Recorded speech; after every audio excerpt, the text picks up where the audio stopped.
You are trying to sleep, but your brain keeps talking. One thought becomes a warning. One warning becomes a whole future. You replay the message you sent. You imagine what they might think.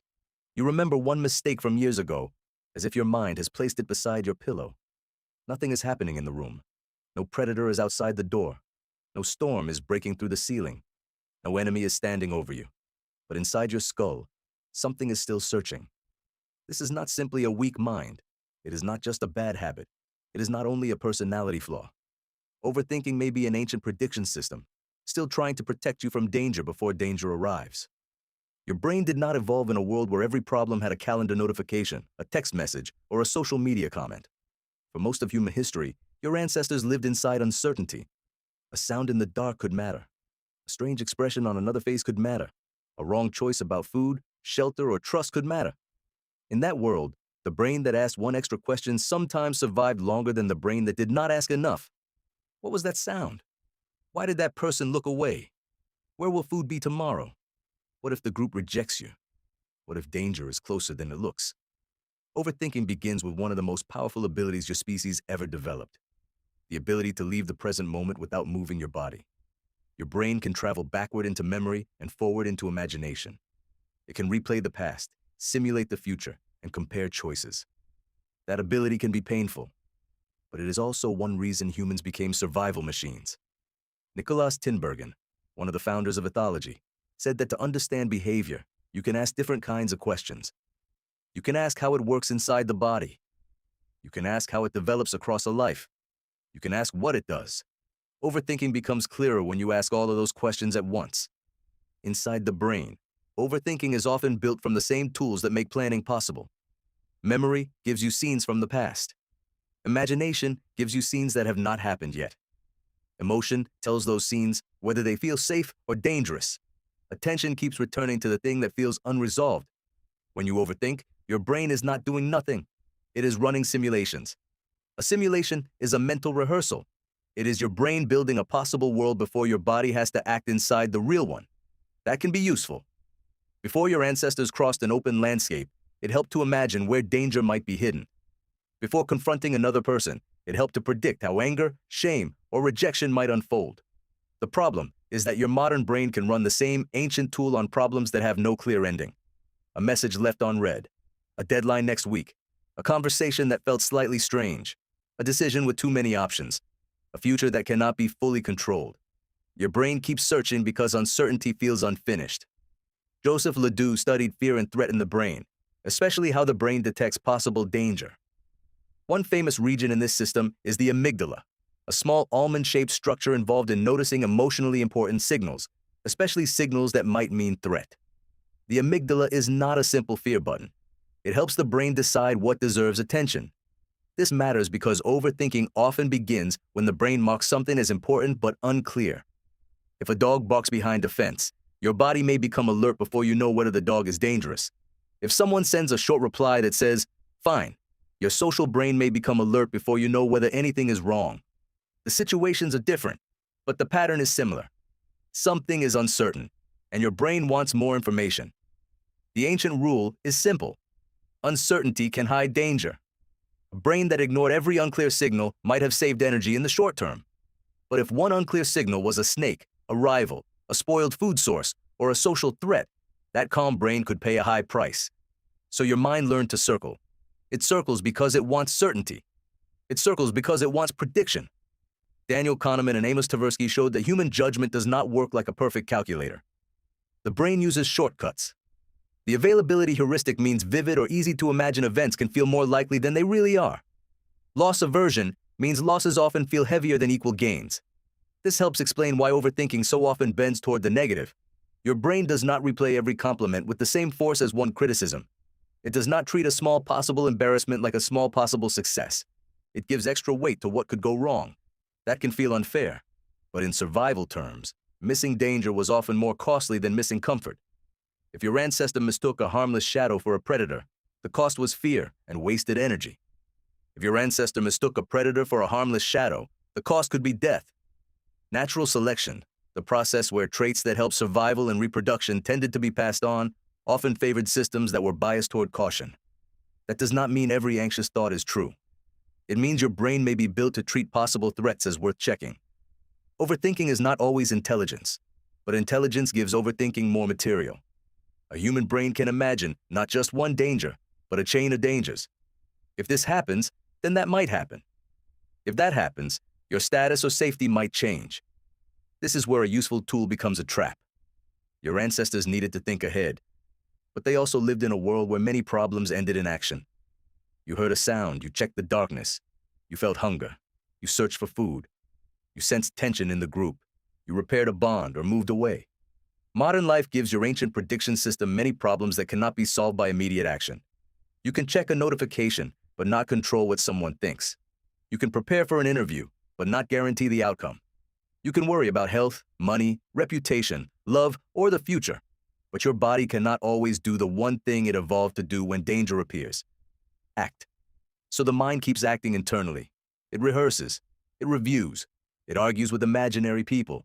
It prepares sentences that may never be spoken. It tries to solve uncertainty by thinking harder. Susan Nolan Huxama, a psychologist known for her work on rumination, studied how people can become stuck repeatedly thinking about distress without moving toward resolution. Rumination is not the same as problem solving. Problem solving asks, what can be done next? Rumination often asks, why does this feel this way? Again and again, without finding a door out. This distinction is important. Your brain can think in a way that helps you. It can also think in a way that only keeps the alarm alive. Imagine your ancestor at the edge of a small camp at night. The fire is low. The group is sleeping. A branch cracks somewhere beyond the light. The body freezes first. The ears turn toward the sound.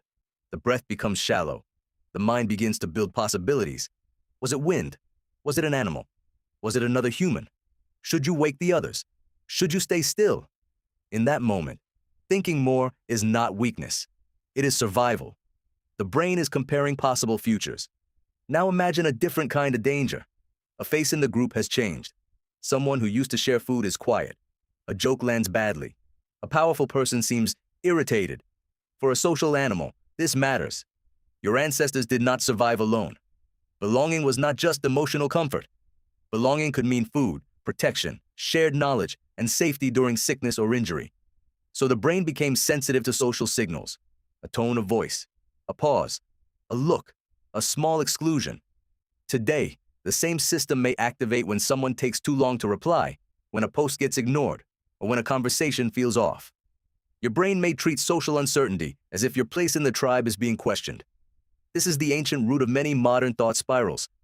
Antonio Damasio has written about how emotion and body signals shape decision-making. In plain language, your brain listens to your body. A tight chest or uneasy feeling can become evidence that something is wrong. But body signals are not always precise. Caffeine can feel like danger.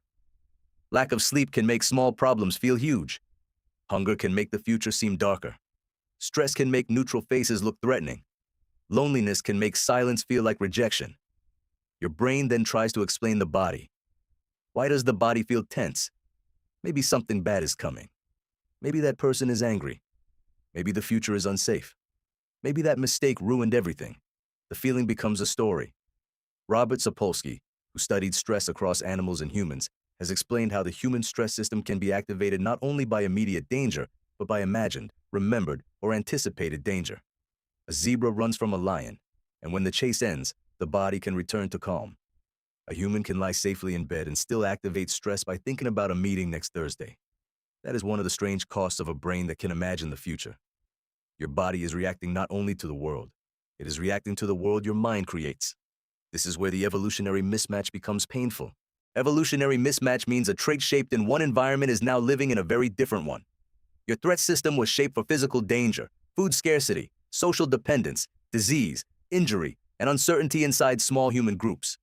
Now it has to deal with emails, rent, algorithms, exams, dating apps, global news, and invisible judgments from people you barely know. Your ancient brain is surrounded by signals it was never designed to sort. A red notification bubble feels urgent. A typing indicator feels social.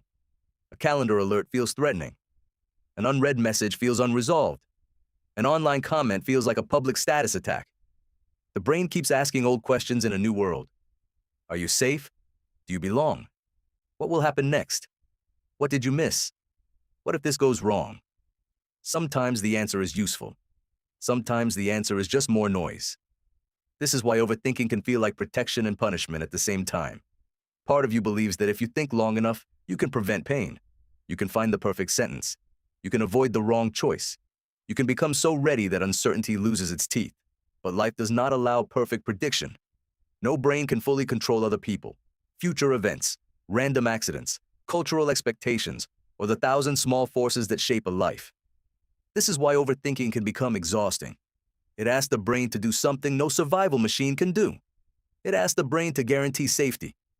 Your brain was not designed for certainty. It was designed to reduce danger enough to keep moving. That difference matters. Overthinking is not always useless. Sometimes it is your mind noticing a real problem. Sometimes it is a sign that something needs attention, a boundary, a plan, rest, repair, or help. Culture, personal history, trauma, mental health, and learning all shape how strongly the loop appears. This is a plausible evolutionary lens, not the only explanation. But through this lens, overthinking becomes less mysterious. You think it is a flaw, but it may once have been a feature. The problem is that this feature was built for a different world. A little future thinking can protect you. Too much future thinking can imprison you. A little social sensitivity can preserve belonging. Too much social sensitivity can make every silence feel like exile. A little memory can teach you. Too much replaying can turn the past into a room you never leave. So when your brain begins to spiral, the deeper question is not only, how can this stop? It is, what is this survival machine trying to protect? Is it trying to protect you from rejection, from failure, from uncertainty, from shame, from loss, from being unprepared, from being alone? Once you see the old function, the loop becomes easier to understand. Not always easy to stop, but easier to understand. Your brain is not a calm modern computer. It is an ancient prediction organ built from flesh, memory, emotion, and fear. It carries the history of bodies that had to guess before they knew. It carries the caution of ancestors who survived because they looked twice. But you are not only your alarm system. You are also the part that can notice the alarm. You can ask whether a thought is solving a problem or only repeating a fear. You can ask whether the danger is here or only imagined. You can ask whether your body needs information or rest. You can ask whether the next step is more thinking or one small action. Because the mind that overthinks is using an ancient gift in a modern maze. It is the gift of prediction, the gift of memory, the gift of imagination. And like many ancient gifts, it can become too powerful when the world changes around it. So the next time your thoughts begin to circle, do not only call yourself broken. Listen more carefully. Under the worry, there may be an old brain asking for safety. Under the replay, there may be a social animal trying to belong. Under the imagined disaster, there may be a body that survived by preparing for what it could not yet see. You are trying to sleep, and your brain keeps talking, not because it is your enemy, but because somewhere inside you, an ancient survival machine is still trying to see tomorrow before tomorrow arrives.